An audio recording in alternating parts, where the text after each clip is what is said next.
Hello, and welcome to my presentation entitled In Tribute to a Gallant Crew from a Grateful British Subject. That's actually the title of a poem that I found, which had been lost for about 80 years, and the mission which I undertook to actually deliver the poem to the people for whom it was originally intended. The poem was written by this beautiful young woman, Jean Sweet, my mother.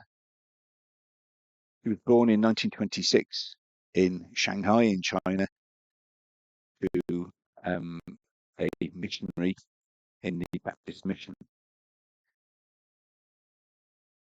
It was a letter that was received by her relatives not long after Mum's birth and not long before the death of her mother. At a few weeks old, Mum was put onto a ship and literally shipped back to the UK, where she spent the first 8 years in an idyllic existence with her mother's two spinster sisters in Devon. But at the age of about 8 or 9, she was shipped again to Birmingham to live with her father's family, her father who had basically said that he didn't want her in China with him. Mum was 17 in 1943 and worked in the tax office, and this is the tax office in Harborne in Birmingham. Mum lived in Smethwick, which was north of the Hagley Road, the line that divides the entry into Birmingham into two halves. North Smethwick, south of the Hagley Road was places like Harborne, and this is typical of the houses that you would find in Harborne. The tax office records were moved out of the centre and into places like this to increase security during the war in case of any bombing. Mum really enjoyed working here, and she would often tell me about the fact that she looked forward to night watch. Well, as a civil servant myself, doing night watch in an administrative role wouldn't be something I looked forward to, but Mum would go to work with a towel wrapped under her arm. They were allowed to have baths when they did night duty, and in the morning a fresh loaf of bread would arrive, and they were allowed to have as much bread and butter for their breakfast, which was an added treat during wartime Birmingham. One Saturday, I was just sorting Mum out, putting her slippers on, kettle was boiling, and I was picking up all the pills that she'd not managed to swallow during the week from the floor around her chair. I looked to my left, and there was a small yellow exercise book. "What's this, Mum?" "Oh, it's my poems," she said. Well, I had no idea that Mum had written a book of poems. So I started flicking through it. There were poems to me, to my father when they first got married, when he died, poems to my children, lots of poems based on religion, because Mum was a good Christian church-going woman. But amongst them was this small piece of paper, loose piece of paper, in tribute to a gallant crew from a grateful British subject. "What's this, Mum?" "Oh," she said, "oh, it's a poem that I wrote. It was my friend's 18th birthday in April of 1944. And this was her friend that she worked with, that she learned to play table tennis with in Harborne. And I basically wrote the poem for the 18th birthday. Now, Mum was a stepchild in Birmingham, in the poor part of Birmingham. I don't think Mum had much money, if any money at all. We have actual evidence to show that most of her income was actually being siphoned off by her stepmother. So, having no money, Mum did what she was bound to do, which is she wrote a poem as a present to a friend. And the present was actually written for the Lancaster bomber group that her friend's brother belonged to. Her friend's brother was going to come along to the party with all 7 members of his crew. Cited, Mum wrote this poem. Would you like me to read it to you? Well, I won't. I'll get Mum to read it to you. is not only did I photograph the poem, I did a quick clip of the video of Mum reading the poem. Take it away, Jean. Johnny and Norman, the Baron and Joe, Corny and Dinger and George are all in a bomber on every big show. Their way through the flak they will forge. By mere bis Duchesne is the Lancaster's name. It means what we think, you're the tops. Norm will pilot you through. John will aim his bombs true until all this monstrosity stops. If they're hit by the flak, there is no turning back. They'll go on till the job has been done. And with all guns ablaze, they'll help put out the maze of search lads with the Baron's rear gun. When wounded and torn, feeling slightly forlorn, the bomber leaped back with its crew. George will care for and tend every fresh battle wound, till once more they can fly in the blue. Then with Dinger and Joe, Corny completing the crew, the cream of our land is displayed. We humble ourselves when we think of the courage and sacrifices they have made. Isn't that wonderful? I then turned off my phone, said goodbye to Mum, and went about my usual Saturday chores. A couple of years after this, Mum, bless her, died at the age of 92. I'd forgotten about the poem. I'd forgotten that I'd taken a photograph of it. I'd forgotten that I'd actually taken a video. It was during lockdown, whilst looking for other photographs, I stumbled across that photo. But I was pretty sure that the video wouldn't have survived because my iPhone had slipped off the side whilst I was doing some maintenance on my World War II Jeep. It landed in the used engine oil and the phone was ruined. So I was really surprised to see that the video had actually survived. It was lockdown when I found it, when I found the poem. I thought, I wonder if I could actually identify the crew for which this poem had been meant. I went onto Facebook to some of the forums there and I was told, go to the International Bomber Command Centre Losses database. Which I did. I had names like Norman, George, Johnny, Joe. It would be difficult to search for those. I had two unique names there, Dinger and Corny. I actually had the Baron. I had a quick search for Dinger, there was nothing. Corny, there was nothing. I thought, could this have actually been just a flight of fancy of a 17-year-old girl during wartime,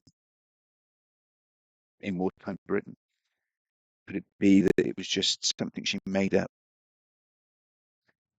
I was about to give up, but what I didn't realise is that one of the researchers from the International Bomber Command Centre, Di Ablewhite, had seen my post. And whilst I was getting slightly disillusioned with my searches, she was working away in the background. Let me hand you over to Di. Have you ever read a post on social media that touched you so much it moved you to take action? Roughly 5 years ago, I came across a poem that did just that. On the 16th of July 2020, a gentleman shared the most beautiful poem that was written by his mother in 1943.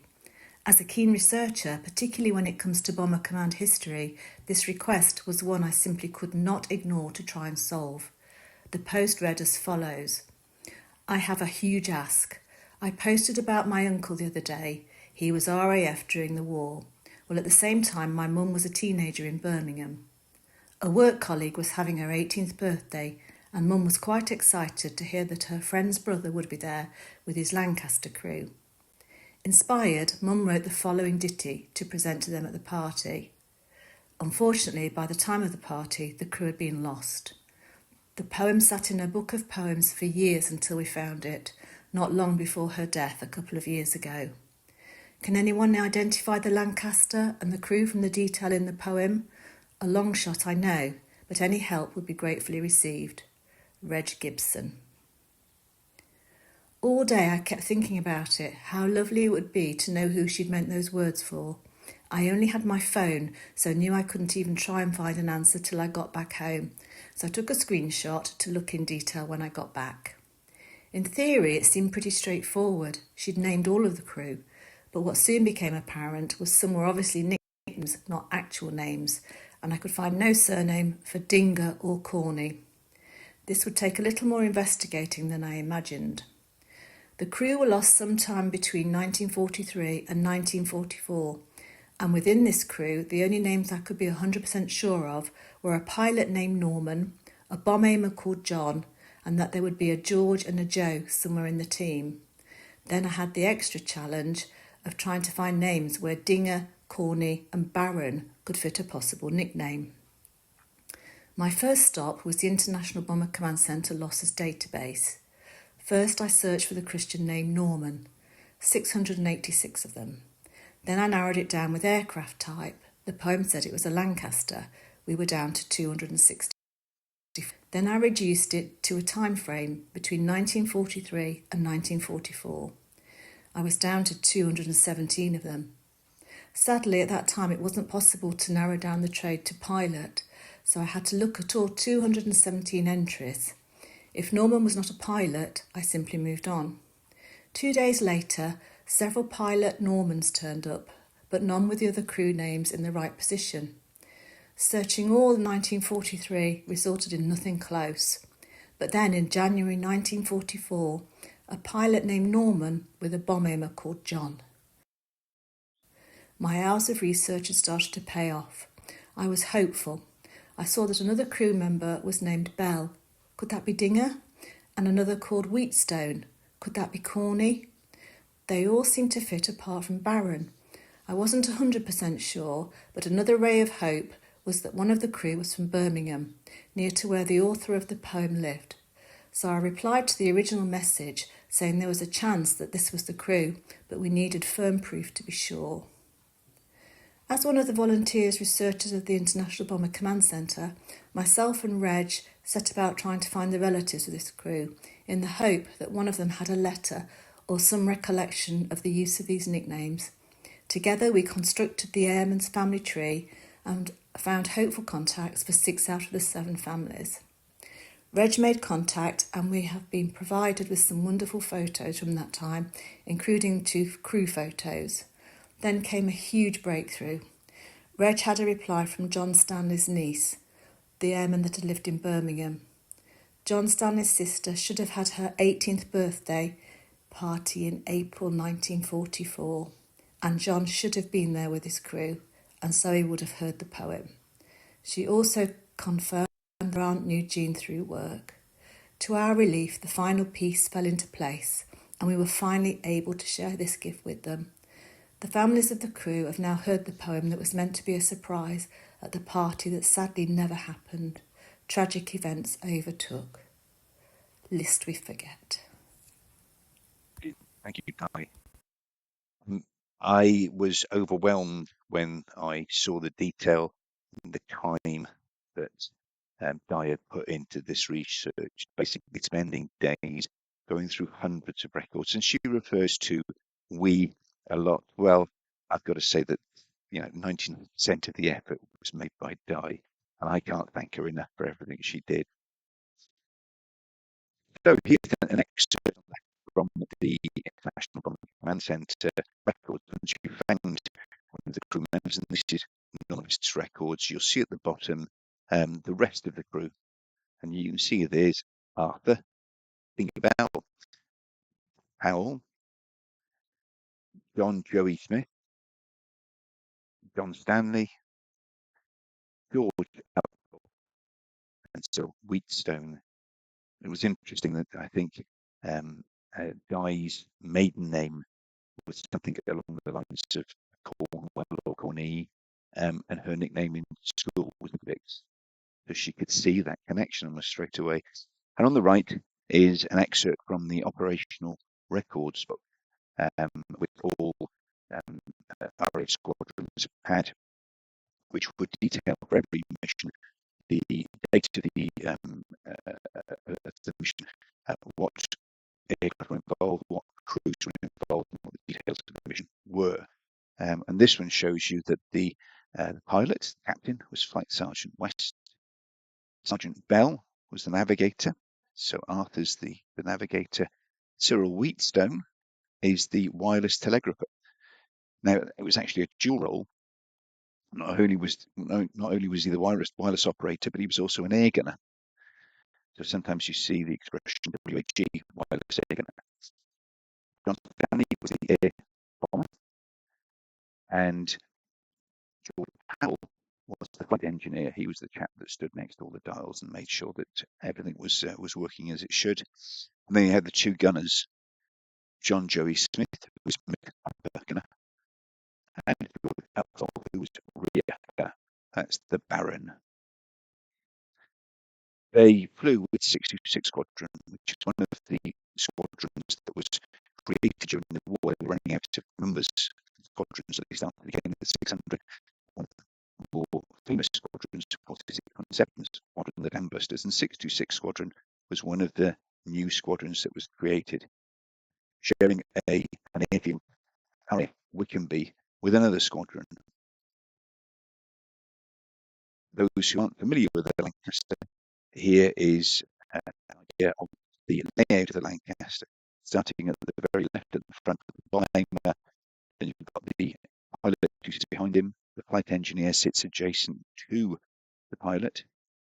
To the rear of the pilot is the navigator behind a curtain, so that the light from his lamp doesn't show outside of the fuselage, because these airplanes flew at night. That's where the heating was, and behind him again you would have the wireless operator, Cyril Wheatstone, who would benefit. They would all benefit in the front from a certain amount of heating.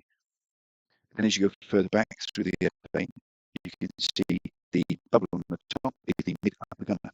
That's John Joey Smith's position. And just behind him, further right, you can see a doorway which leads out of the airplane. So when everybody came into the airplane, everybody turned right except for one person, the rear gunner, who took a left. And you can see between those two wings at the back, there's a spar which joins the two wings together. You had to climb over that spar, then through a pair of doors, which you would then get yourself into the position of the rear gunner, close those doors behind you. Lancaster, and it was one of the biggest issues was if you did have to bail out, because you wouldn't be sat with your parachute on, you'd have to abandon your position behind your parachute, clip it onto your chest, and then leave the airplane.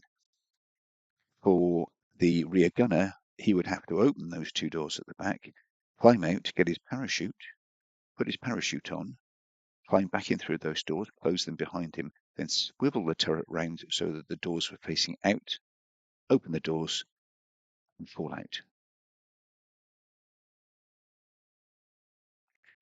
We had some names. I had started to do some research, and just to give you a flavour of how the research went, this is the family tree of Cyril Wheatstone. You can see Cyril at the top here. The really interesting thing about Cyril and Norman West is that both of their wives were pregnant at the date that they died. Very sad, very poignant shared story for these two crew members. Normally, when people are doing command research, they talk about brothers, uncles, cousins, in-laws. But no, here we were talking about a lineage where we had direct descendants. We eventually managed to get hold of a Ben Chadham, who was a surgeon in London, married to a Sarah Wheatstone. She has kept the family name, who put us in touch with Wheatstone, Cyril Wheatstone's son. And it wasn't the first contact I made, but this was the first video contact that I had, and I spent a good hour over WhatsApp having a video conversation with Cyril, with Keith. And halfway through, he said, "Have you seen the photographs of the crew?" I said, "I've seen no photographs of the crew. I don't know what they look like." He brought up this photograph. All 7 members of the crew. And here, on the far right, is Cyril. So we have our first member of the crew. He also said, "Have you seen this photo?"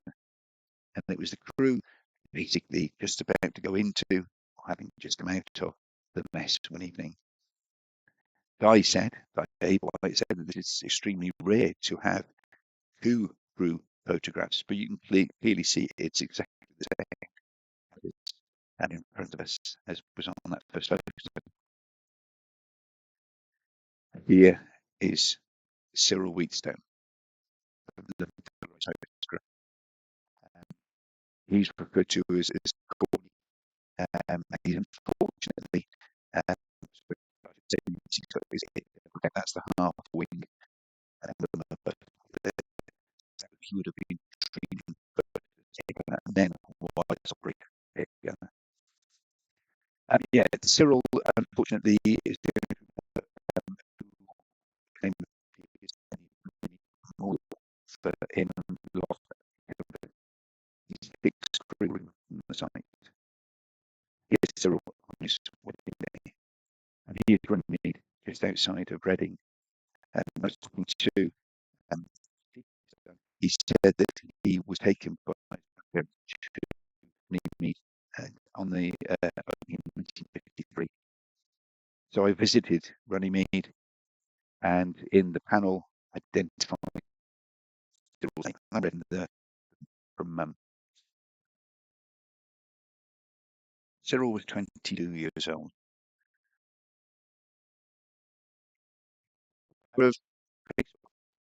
Whilst browsing through some of the forums, came across this photograph, and this is a newly graduated set of sergeants. You can see they've all got their new sergeant stripes on their right arms. Some haven't, so I'm guessing they've only just been given them. Is anybody wearing brevets? There might be some brevets. Yes, the brevets are being worn. But they've got their fur-lined boots. Some have got them underneath their arms. Some have got them on. It's a lovely summer's day with the things in the background. Can you see? It's a young Cyril Wheatstone. Northwest. This was one of the first contacts that I made when I found a lone protest bomb on an obscure site, and underneath it there was a comment box. This was my father, Norman West. Right, so Guy and I trying to identify the family tree to try and identify who this chap was. He signed up as Tony West or Anthony West. Tony, his son, Nicole, actually works in the NHS, so I contacted the job advertisement to see if I could get details. He found the census records and sent a letter to Nicole, and Nicole got me in touch with his father, and his father produced this lovely photograph of his father, and I've become very good friends with Tony. As I said, it's one of the 2 air crew where their wives were pregnant, and Norman never met his father. Sorry, never his son, Tony. Married Marjorie, I believe, and he was a policeman before the war. Just very quickly go through the photograph. You can see sergeant stripes, because they were most of the war still sergeants. Everybody was a sergeant. I think you recognise the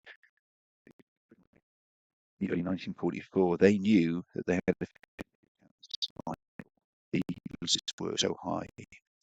Later in the war, you'll find that most of the pilots become officers. In fact, quite a number of the crew would eventually find themselves long enough with a commission. And Norman was actually commissioned in 1950. He was pilot officer. Here's Norman in his suit, canvas oversuit, with fur and his boots outside the digs where he was first married. And here he is on his wedding day. Lovely photograph. A senior member of the team at 24 years old. His service records, managed service records, most crew, they do sell out quite a picture about the individuals. The thing that always gets me is on the left-hand side when it says description, 5.5 he was a tall lad, somebody in 1940 when he joined up. Most men will be about 5'7", 5'8", and pops. But look at this, 34.5 inches. My age would be happy to have a 34.5-inch waist, let alone a chest. And you'll see, right, he was, and I asked him why he gave up what was a reserved occupation. He could have carried on the whole war being a police constable. He didn't have to join up. Well, of course, he was based in Gallant, and there were occasions where Norman saw things that so frightened, shocked him, repulsed him. He said, being a policeman, he had to do more service. He did more, and he paid well. You'll see down bottom, I just blow that up. Stamped in red, recommended for training as pilot and for commission, and in red, not to be employed other than as a pilot. That ministry. It's August 41, and I think he joined up in July of 41.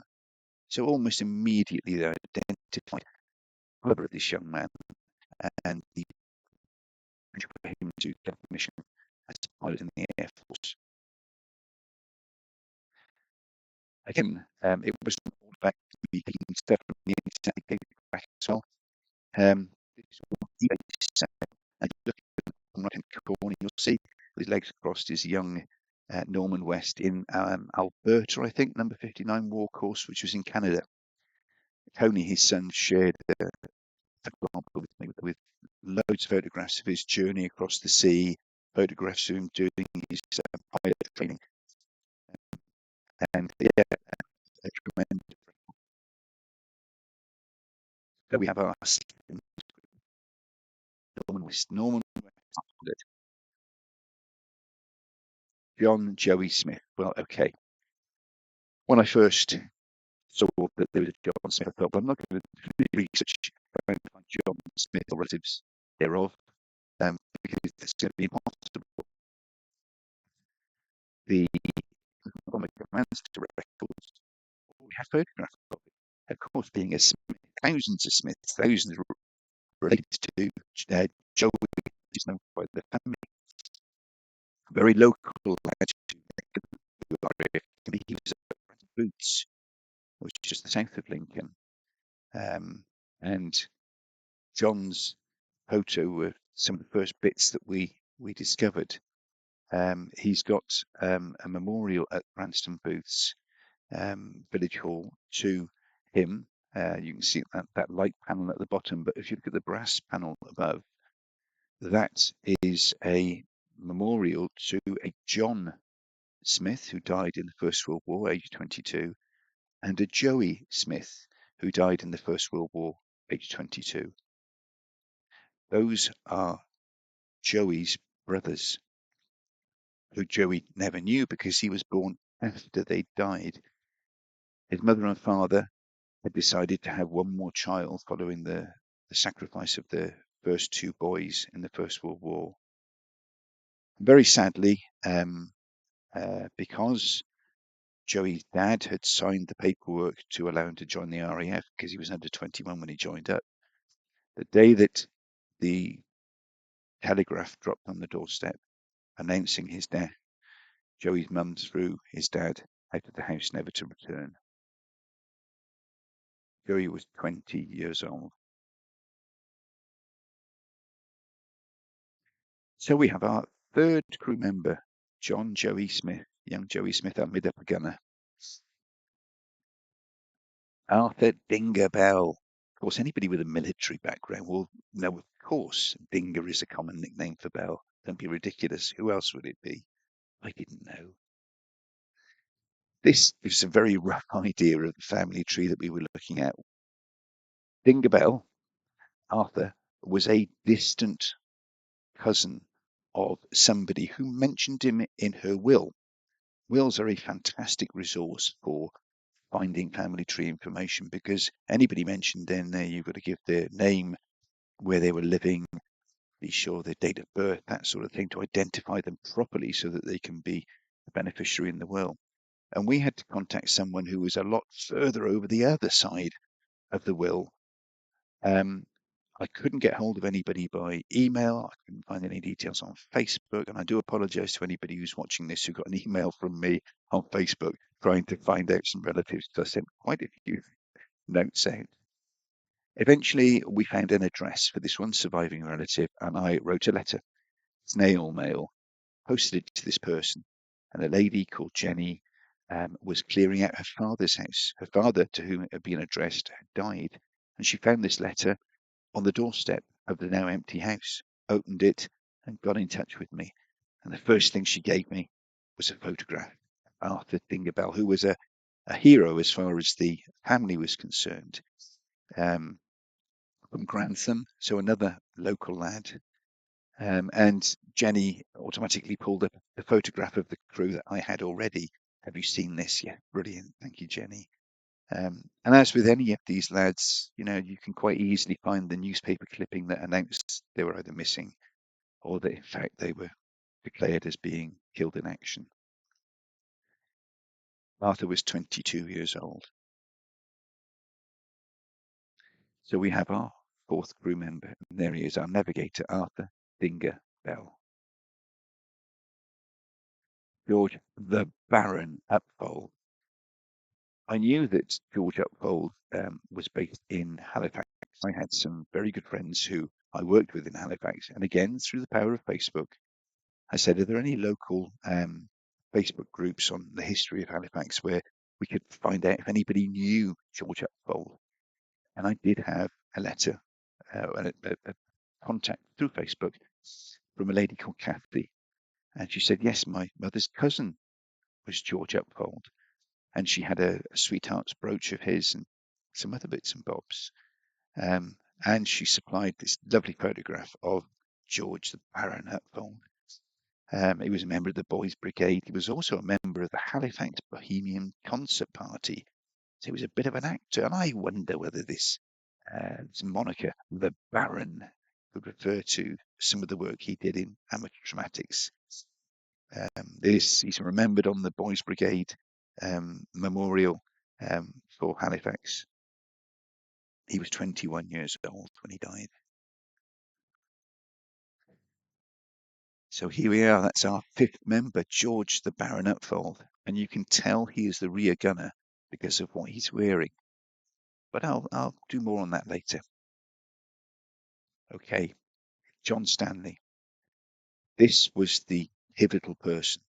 This was Mary Stanley, my mum's best friend's brother, who was going to be coming to the party for whom the poem was going to be read.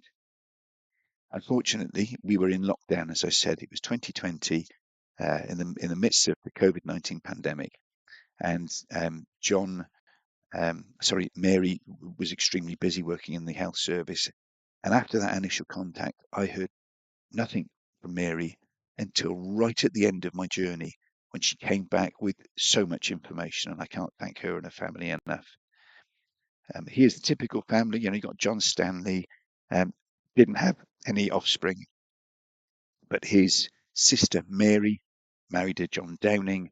Mary had several children, one of whom was Elizabeth Downing, who was still alive and kicking. And so it was Liz that we got hold of, who said, yep, my mum talked about working in the tax office. She knew Jean. And in fact, I found an old text message a year or so after finishing this research that I'd sent to my brother and sister to say, oh, I've just spent another hour with mum doing our shopping. And she was telling me all about her best friend, Mary Stanley, and how they used to love playing table tennis together. So I knew who it was, but I'd forgotten about this text message. And here he is, John Frederick Stanley. And I think I could see why my mum was so excited to be going to a party where John was going to be there. And mum was a very attractive young girl. John, clearly a good looking young lad. Um, you'll see he's wearing a brevet or half brevet with an O on it because John actually went to America as a trainee pilot. He went to Dallas. One of the photographs that was given to me by Liz is another photograph of the crew with John on the right. There's Norman West, our pilot, in the middle, and to the left is Dinger Bell. He was 20 years old. So that's our sixth member. John, as I said, went to Dallas to flight training, didn't qualify, and came back as an observer, which is still a high accreditation to his skills. So there's John. So that means the final person, second from the right, is going to be George Powell. George Powell, the senior member of the team. Um, George left behind two boys. So this is another direct lineage. 9-year-old and 13-year-old boys. Family have given us photographs of George. There he is in the back from the right during his training. The census records from websites like Ancestry, etc., had the details of George Powell being a motor driver, publicity, and a constable, something he had in common with Norman. And whilst going through the photographs, I found a photo of his great grandson, and I thought there's some very strong genes in this family. I couldn't believe the likeness with his great grandfather. The elder statesman of the crew, but still only 33 years old. So there he is, George Powell, the final member of the crew, all named so we know who they are. We can put faces to the names. And yeah, now uniform suggests that things are the same. If things are uniform, they're usually the same. And you can see here, there's a wide variety of uniforms being worn. Let's start on the left with the Baron, George the Baron Upfold. He was the rear gunner. You can see he's wearing what's called a Taylor buoyancy suit. That is supposed to actually allow you to float in the water, as long as there are no holes, I presume. And it was good old Mr. Al Murray who mentioned this, that rear gunners preferred the Taylor buoyancy suit because if they had to get out and they couldn't get to, because as I said, they had to get through those doors, clip on their parachute, get back in. If they didn't have time to do that, they could leave through their turret. As long as they were over sea, there was a chance they might survive in the buoyancy suit.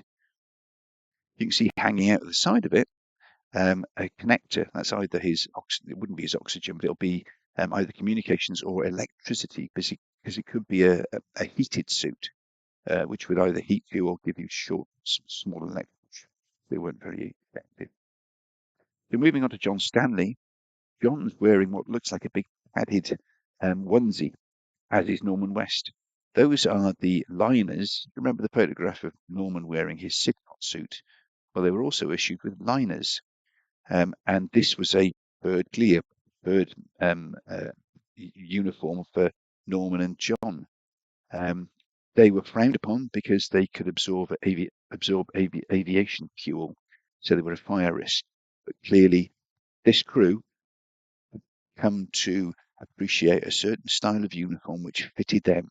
So they were an experienced crew. I was told that because they joined 626 Squadron from another squadron, I think they were in 103 Squadron initially, they were identified as a crew that come to a uniformed squadron to help with training and influence some of the newer crews. they've flown quite a few sorties already before joining the 626 Squadron, and it shows here they're men of experience. Dinger Bell is wearing his battle dress blouse, serge, blue trousers and jacket, shirt and tie, of course. Like on standing, you've got to wear a shirt and tie if you're flying a Lancaster bomber. But so he's in his very basic uniform. There might be long johns worn underneath. There's Norman again, as I said, wearing his Sigcot suit liner. Joey Smith is just in his battle dress. It looks like he's very quickly got rid of his observer's harness, which is the harness that they're all wearing. George Powell again is in his serge battle dress. You can see he's got his collar up to keep warm, but he's wearing a roll neck jumper underneath. And on the far right, in his rather glorious looking Irving leather flying jacket, is Cyril Corney Wheatstone. So I don't know where he's got that from. I can't imagine it would have been cheap to get hold of it. But yeah, you can see that that's built for warmth. But again, only wearing his trousers underneath it, albeit that there's probably underwear underneath it. And you'll see most of them wearing those zip up leather boots, sheepskin lined leather boots with a rubber sole. Except for Arthur Dingerbell, if you look at him, and if you look at George Powell, the bottoms of their boots, they haven't got the zips in the front, and the bottoms of their boots are quite shiny. They look more like shoes, and those are called escape boots. They'd have a small knife in them. You could cut the top of the boot off and leave what appeared to be just shoes, which might help evasion if you were shot down over enemy territory and you wanted to get home. They were all wearing their brevets. You can see small shiny whistles attached to their collars, which they would use if they were landed in the sea and they could get attention by blowing their whistles. Wearing their May Wests and their observer harnesses, as they're called, with a quick release kern on the front. And you can see the clips on the buckles on the front of the harnesses where you would attach your parachute before jumping out of the aircraft. So that's the crew. One of the relatives did ask me whether or not this was the photograph that was taken on the 14th of January when they died. And I said, well, they flew quite a few missions together, so the chances of it being from the 14th of January is slim. Until I read this book, Lancaster Target by Jack Curry. I strongly recommend it. It's a fabulous book. And Jack talks about his life at 626 Squadron. He was there at the time flying. And there's an account in there of one day as they were forming up, ready to go and fly to Brunswick, which is where this crew were going on the 14th of January. A civilian turned up in a raincoat with a camera. And he said, oh, can I take a photograph of you guys? And he did. The photograph wasn't published because they were all smoking at the time, and you're not allowed to smoke anywhere near your aircraft, particularly when you're fueling up. But that would have been one of the few occasions when it was certainly the only occasion, as far as Jack Curry was concerned, that a civilian was allowed on the airbase to actually photograph the crew. So there is a very, very strong chance that this photograph was taken on the 14th of January, and this would have been one of the last times that they were seen together on English soil.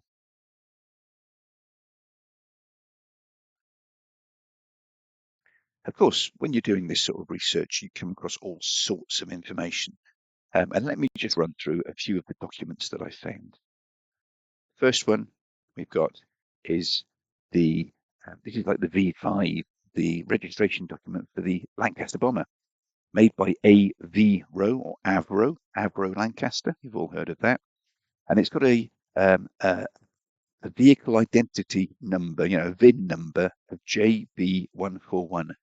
That number would have stayed with the Lancaster wherever it was stationed. It's a Mark III Lancaster, which is the later style, and it was constructed in 1943. It got 626 Squadron from 100 Squadron in the November of 1943, and you can see Category E missing 15th of January when it was lost. When the aircraft went to a squadron, it was identified a squadron number. So it's a bit like a car when you've got the VIN number, JB141, you've got the registration number plate, which would be specific to the squadron. 626 Squadron Lancasters had the code U for uniform, M for mother, and then it was given a specific number within or specific letter within the squadron. And JB141 was given UM for Wickenby 626 Squadron, N2. So it's November 2, it's the second N. And this is I mentioned earlier, this is the ORB, the Operational Record Book. And this entry, January 44 at the top, you see on the left-hand side, it shows the date, 14th of January, 1944. And after debriefing, when the crews had returned, the clerks would then type up all the details about that raid. And you can see, let's take that first entry. You've got a Lancaster 3 JB464. So that was the vehicle identity number, the VIN number, R2. So it would have UM for Wickenby, R2 written on, painted on the side of the aircraft. And it gives you the details of all the crew. There was a Breckenridge, there was a Meek navigator, Hall, Pushing C, Baker, Schwartz, and it tells you what their positions are, bomb aimers, flight engineers, etc. It says when they went up, 1641, when they came back down, 2207. That's from 5 o'clock roughly to 10 o'clock at night, a 5-hour round trip over to, in this case, Brunswick. The column details or sortie your flight gives details first of all of the bomb load that was being carried by the Lancaster. 14000 HC, that's the cookie. That's that big cylindrical bomb. And I believe that the way that those were used is that they would drop a number of smaller bombs to break the roofs or break the structures, and then the cookie would go in and completely obliterate a building. You'll see that the last entry is 1990 X incendiaries. I believe that's what it stands for. It shows that they were over the target 20 past 7. Remember that, 14th of January, 20 past 7, at 22,000 feet. You can see why they were wearing all this clothing. January, 22,000 feet up, with limited heating. You would need to make sure that you didn't freeze to death. And in fact, there are a couple of occasions where JB141 came back because one of the crew was unwell. I wonder if that's what it was. And it says, right, the red and green TIs, these are markers. You would have Pathfinder squadrons that would go ahead of the main bomber stream, drop flares, different flares depending on that night, and the crews would know which flares to look for. And they would drop their bombs not on structures, it was pitch black, and they had blackout like we had in this country. They would aim for the flares. The Germans got wind of this and actually started lighting their own coloured fires, put the bombers off, but they were never quite the same colour as the British flares. The next one is Lancaster JB478, same sort of detail. The third entry, and this is where things go a little bit awry. It says Lancaster 1. Well, we know it was a Lancaster 3 JB141 N2. Sometimes the admin got things a bit mixed up, but you can sort of understand that. There's an awful lot of information they've got to record here. Took off at 16:38, 20 to 5 on that January evening. Time down, well, it just records missing. It says what they were carrying, but aircraft failed to return. Nothing heard after takeoff. But the details above and the entries above show that about +4 to 4:45, the other Lancasters were taken off, and they got to the target between 7:15 and 7:30. Here's a summary of the various missions that the crew flew, not together initially, excuse me, but later on you can see that they were all together. They did quite a few raids on Berlin, which would have been a heck of a round trip. In fact, you can see they were setting up at 4:30 and they were getting back on midnight. The flights there, they're setting up at midnight and getting back at 8 o'clock the following morning. Not always flying in the same Lancaster. And sometimes I think that there's a bit of a problem here with the admin, because you can see that they start off in JB141 on the 22nd of November when they were in 626 Squadron, which was N, and then they were flying other aircraft that were N or N2s, but they were different numbers.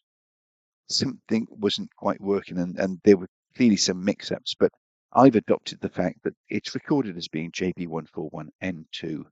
They were bombing Brunswick, set off at 16:38, and missing, failed to return.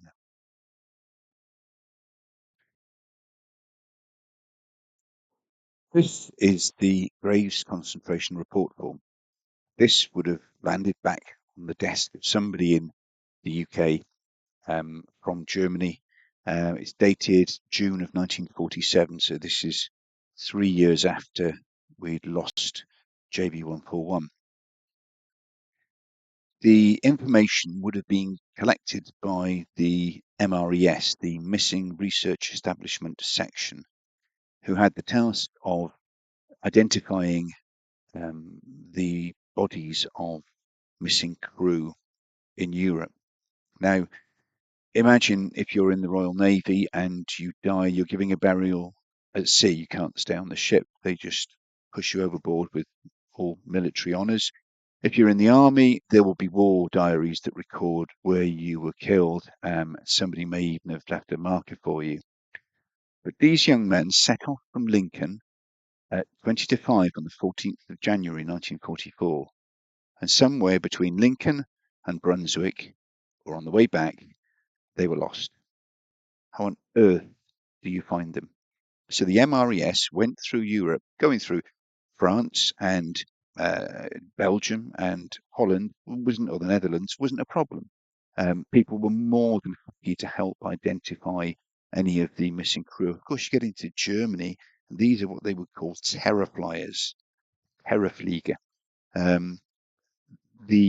They met a certain amount, as you can imagine, certain amount of resistance to releasing this sort of information. But you hear stories of, cartons of cigarettes changing hand, etc., to get the local mayor to release the information, because the bodies would have been buried locally. It was the right thing to do.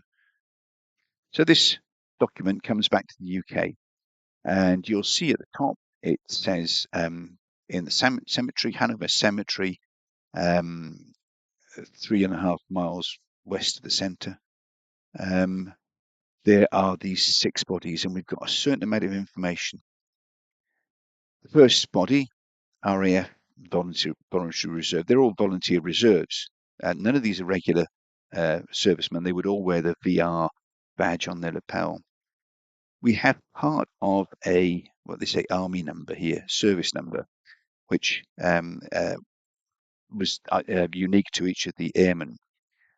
It would have only been on their bodies either with ID documents. I'm not sure whether they were allowed to take their ID documents with them, but certainly laundry labels would have their ID on them, because you needed to know whose shirts and underpants they belonged to.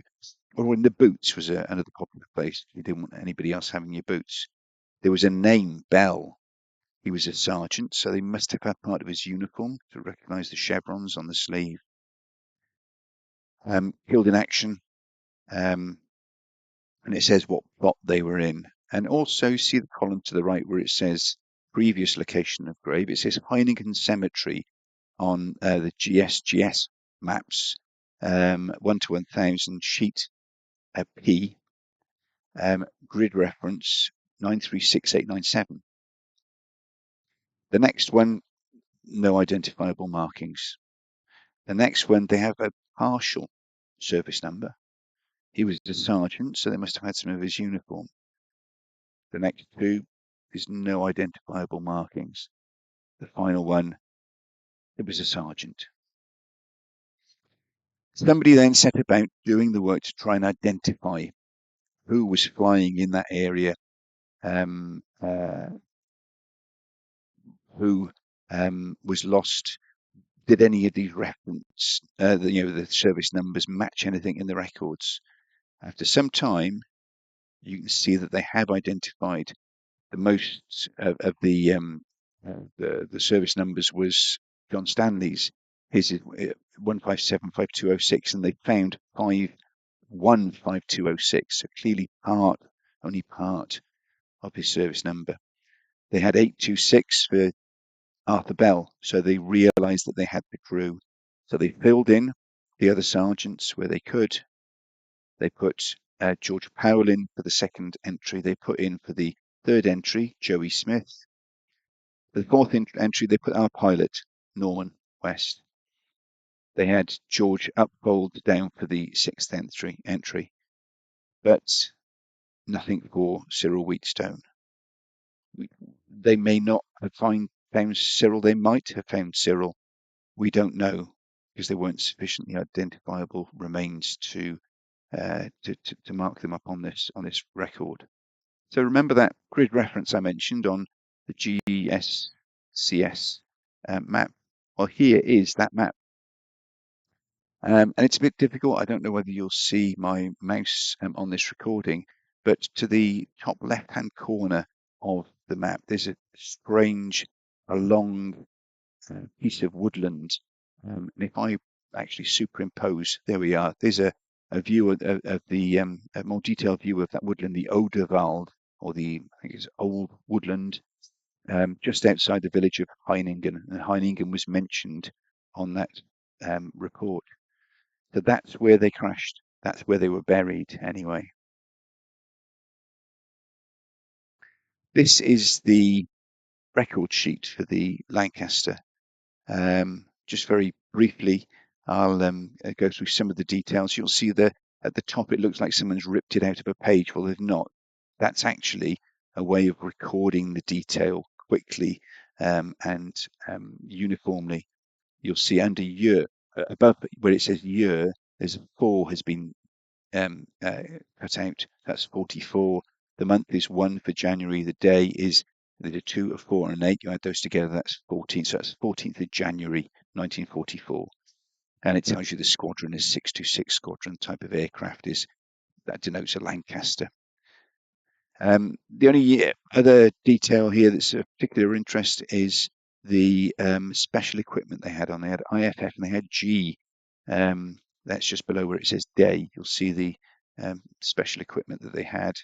And that was navigational equipment, I believe. This is Graves registration report form. So this shows from the War Graves Commission where people buried, the details of the plot number and the row. And you'll find these details at every War Graves Commission site. This is the details of what the families wanted putting on the headstones of their relatives, and you can see Norman West in the middle, where it says God's greatest gift, remembrance, which is basically what we're doing here. We're remembering these 7 young men. As well as RAF documents, I got in touch with a few German researchers who provided a wealth of information for me, too much at times. But let's look through what they gave me. And this is quite a startling record. This is dated Abschüsse vom 14th of January. So this is the 14th of January 1944 from Luftgau Kommando 11. Second entry. This is the record from handwritten record from the crews that recovered downed aircraft. And I'll get the translation up so you can see exactly what it's saying. It says the location name, and this one says Heiningen, south of Wolfenbüttel. The time was 7:30. Remember, all those other aircraft were over Brunswick at 7:30 when they dropped their bombs. Shot by, and you'll see the first entry says Flak oder Nachtjäger. Nachtjäger is night fighter, and this was a Jaeger. This was a fighter that shot them down. Bodies remaining, there were 6 dead. So that was the base that salvaged the remains of the aircraft, but there were no markings detectable. They were just bits. So I think they were lucky to find the remains of 6 crew. So that's the first German record that I got. Very interesting. There's also information that came out after the war from various night fighter squadrons, and here's details to say that at 7:30 in Heiningen. This one aircraft shot down a Lancaster bomber. I've got details to the extent that I know the name of the person that shot them down. It was a Lieutenant Robert Wolf in his Messerschmitt 110 who shot them down.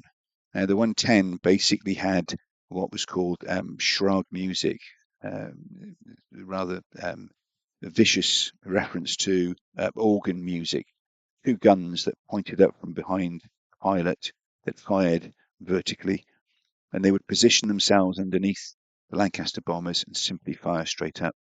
If they hit the payload, then the aircraft would be obliterated. This was another document. It was from the local mayor of Heiningen.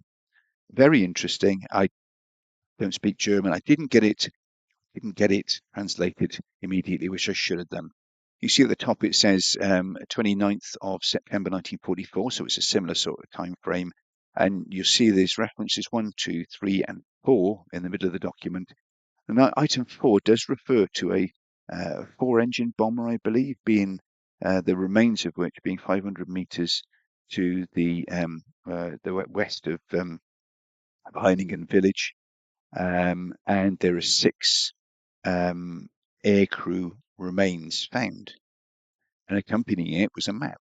You can see where I've circled in that Oderwald, again, that strange shaped woodland, the where this aircraft was discovered. You can see to the top of the map, there's actually a number 2 and a number 3. So there were quite a few aircraft over time had actually landed in this area. I'll come back to that in a minute. This isn't a summary of what happened in that area over time. This is the crashes that happened near this village in one night. But I'll return to that later. You can see on Google Maps that it's all still there. The Oderwald is still there on the left, Heiningen on the right. It's still quite easy to identify this area.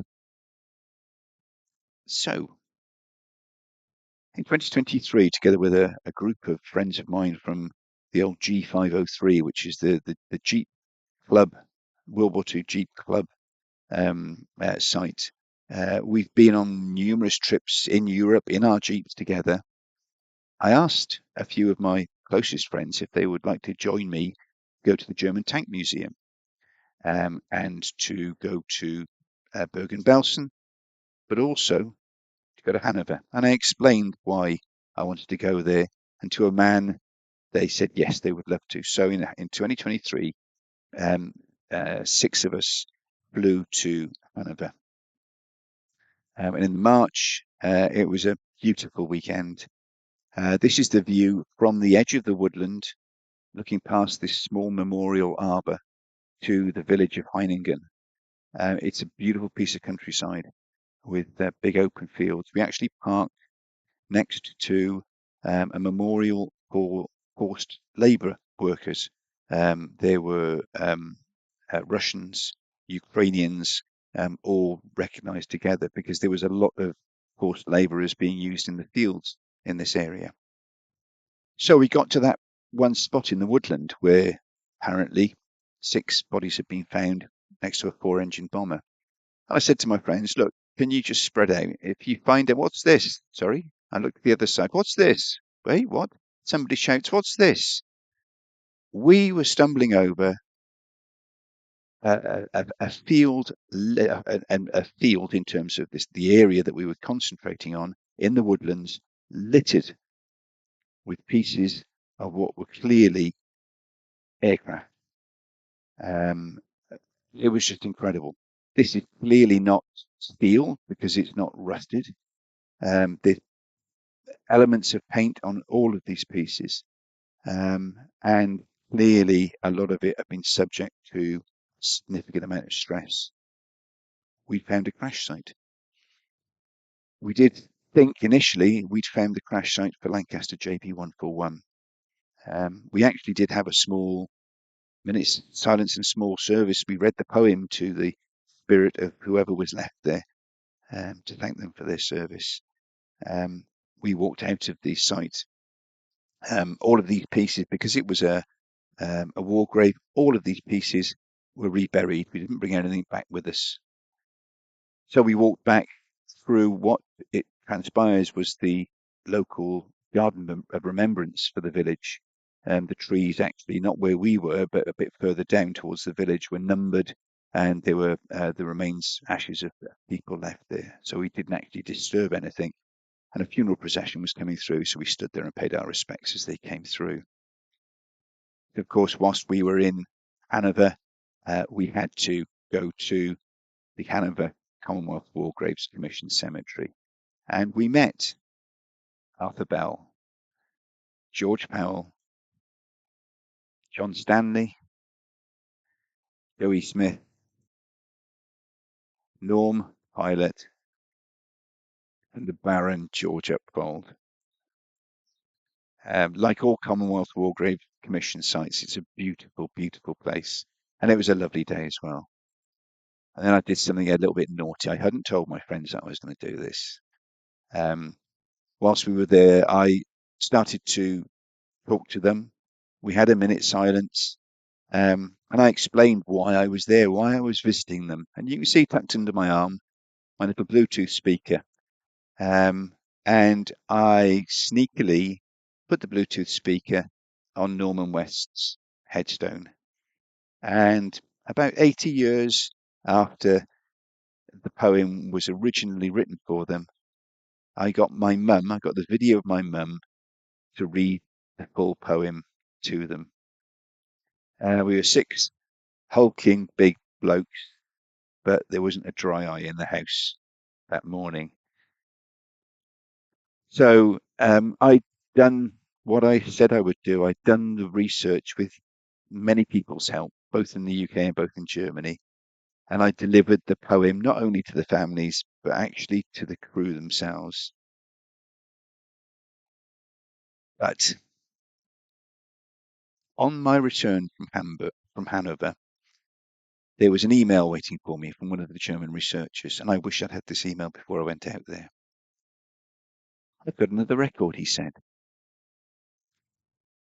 Basically, on the 14th of January 1944, at about 7:30, he learnt from the former mayor of Heiningen, who he'd spoken to, that Polish Zwangsarbeiter, that's the forced labourers, had found, hanging from a tree by his parachute, a pilot. Oh my word. He was then taken and handed over to German soldiers. Oh my word.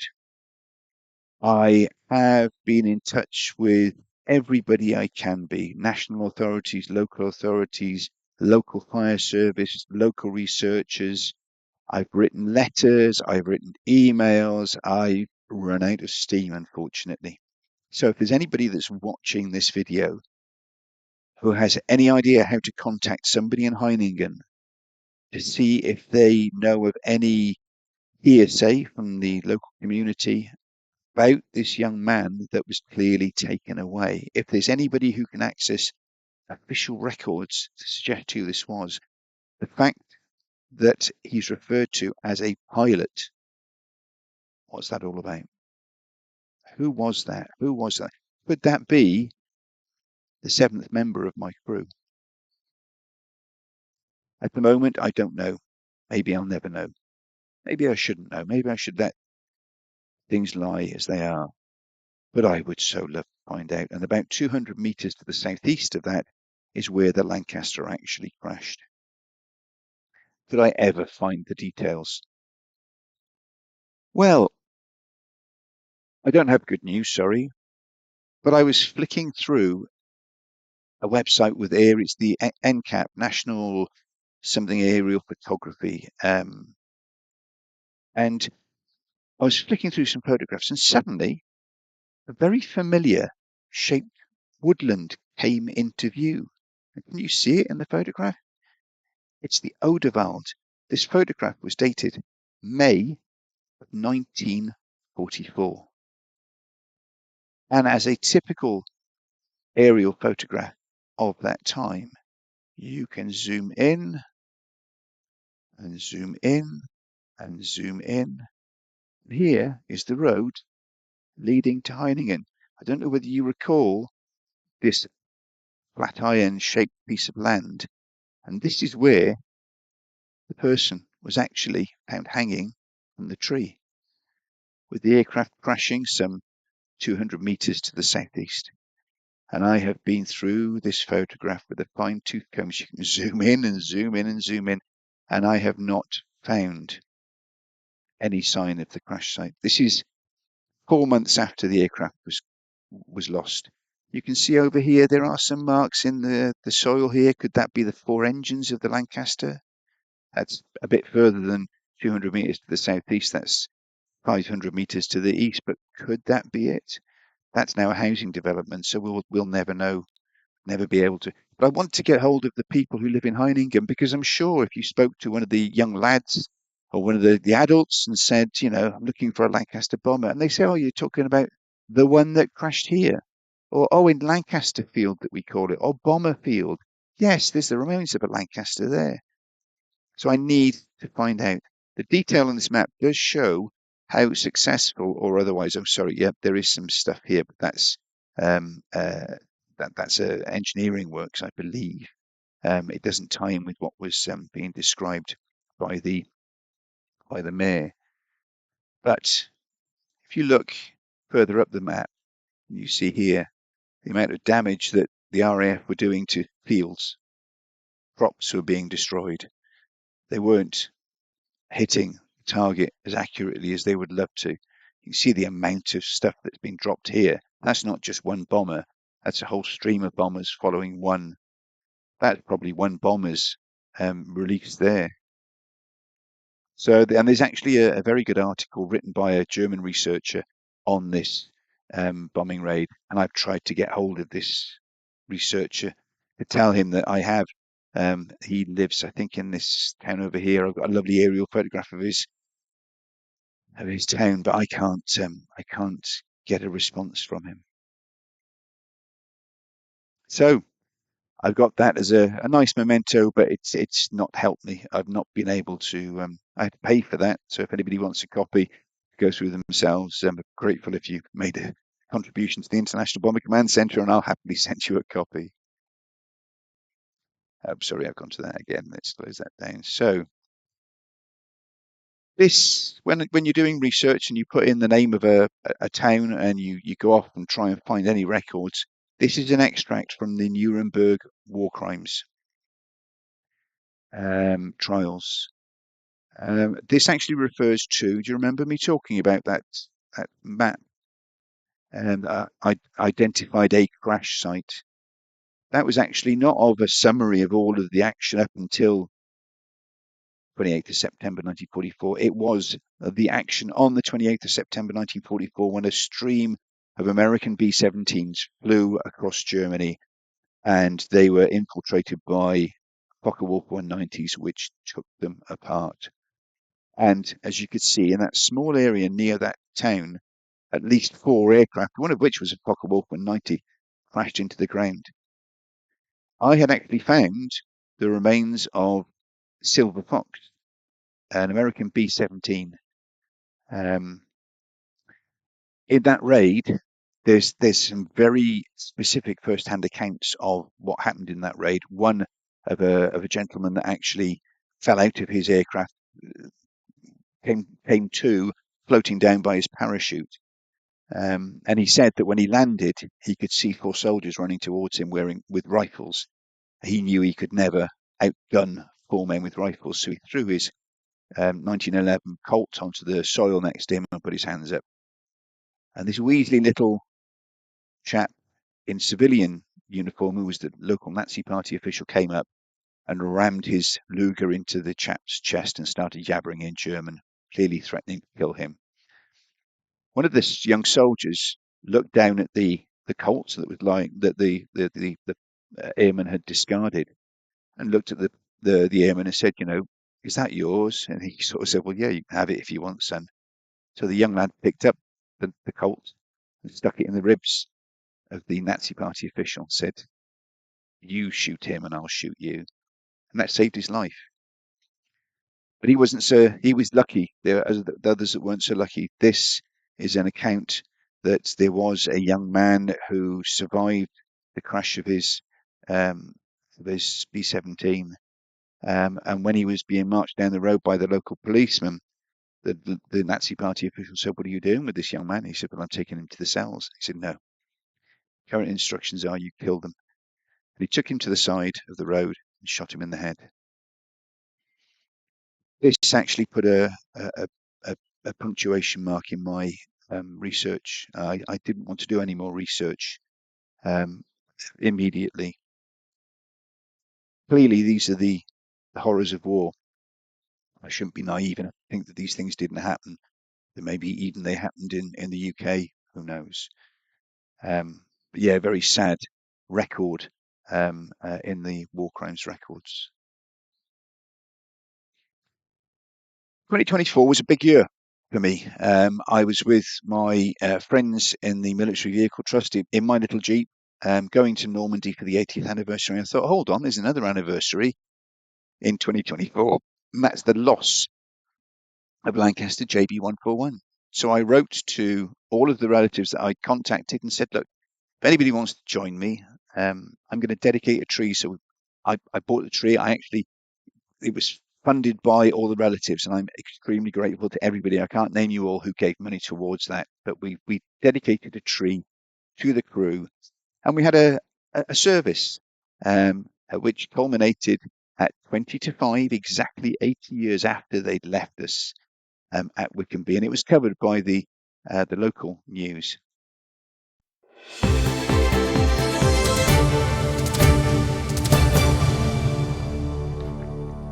Hello and welcome to ITV News. This is the calendar update.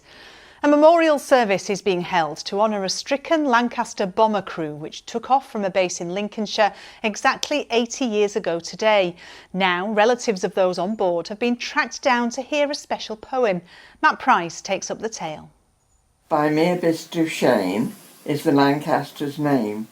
Jean Sweet wrote this poem for the 7 on board bomber JB141 at the tender age of 17. Hit by the flak, there is no turning back. They go on till the job has been done. She never got to read it to them, as their flight, which took off some 8 decades ago, never returned. This video of Jean reading it is a memory her son Reg will treasure for life. He's been working behind the scenes to find relatives of the crew to play them this tape, fulfilling his late mother's wishes. We've now managed to identify the crew. I've managed to contact all families now, and that took quite a bit of research. Now, in the glistening Sunday sunshine, the dedication of a tree will take place at Wickenby Airfield near Lincoln to honour the crew who died. It would be nice to have something here for the crew at their home station for myself and other visitors to Wickenby to see their names and read their names aloud. During the Second World War, Lincolnshire became Bomber County. It's home to many Lancaster squadrons, and by 1945 there were 49 airfields, more than any other county. As part of his research, Reg tracked down Tony, the son of the pilot on JB141. He never met his father, but hearing Jean's words is a comfort. I had very, very little knowledge or conversations about my father, and I've learned a huge amount about him now that I didn't know before. The dedication of this tree means so much to the families of the 7 killed and to Reg. The service and actions of those on board and the words of his late mother will now never be forgotten. Matt Price, ITV News, Lincoln. Now, after weeks of heavy rain, people are Massive thanks to Matt Price and the ITV crew that did that. I thought it was an exceptional piece. It was wonderful. Thank you very much indeed. And this was the plaque that we left to the tree. When you go to Wickenby, please try and find the plaque. Scan the QR code, it'll take you over to my website. We left a similar plaque in Germany, and I do occasionally get the odd little bing on my phone which says that someone's come to have a look at the website. And that's what it's all about. I just want people to read my mum's poem. That's my mum's legacy. And the more people that read it, the better. After the BBC ran an article, I had 8,000 hits on my website in one morning, which is quite exceptional. So the more people, even if just one extra person reads my mum's poem, it will make my day. Thank you if you have. And thank you for watching this. A couple of things just to finish off. Here's another photograph of the crew that we got when we all met at Wickham-B. This is where some of the photographs came out that I'd not seen before, and this is one we hadn't seen before. A very good friend of mine, Dan, actually enhanced it. It's a very small photograph, but he's done a super job. It's kept all their features. Bottom left-hand corner of the screen, you'll see a football stadium. That's the Etihad Stadium. Sorry, it's not. It's the Emirates Stadium, where Arsenal play, and it holds about 55,000 people. Imagine you stood on the centre spot, looking around that stadium full. You would see the number of young men that during the Second World War were killed in Bomber Command. 55,000. It's difficult to actually get your head around to comprehend that sort of number. So when you get the opportunity to concentrate on 7 young men or just one young man, to understand who he was, what he was doing, why he was doing what he was doing, and you see what impact that ultimate sacrifice has had, not only on himself, but on his immediate family, his parents, or in this case, his wives and his children. When I last left Norman, Tony, which is Norman's son, Tony West, he said, I bet you're wondering why I still have the name West. I said, Tony, do you know what? It had never crossed my mind. His mother remarried after his father's death, and he was brought up in a completely different family. The same thing happened with Cyril Wheatstone. Keith was brought up in, I think it was the Baker family. But both families, to respect the memory of the boys' fathers, let the boys retain their fathers' surnames. Tony was saying it was a bit confusing when he went to go to college. So they said, hold on, your parents' name is completely different to yours. Why is that? And he had to explain why. So these young men's legacies do carry on. And I'll leave you with one final thought. I'll in fact leave someone else to finish off for us. Because you remember I took the photograph of that poem, and that's what started the research. Well, I only took a photograph of the front of the poem, and I hadn't realised until I played the full video back, the full video which I thought I'd lost, that there was a final verse.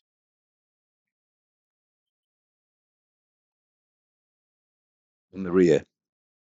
And when I played back the video, well, I'll leave it to my mum, Jean, to finish off the presentation. Thank you all for watching. Yeah. Oh, More. oh, we're trying to help you by staying at home, looking after the things that you love. And we'll still be waiting when you cease to roam in those treacherous skies high above.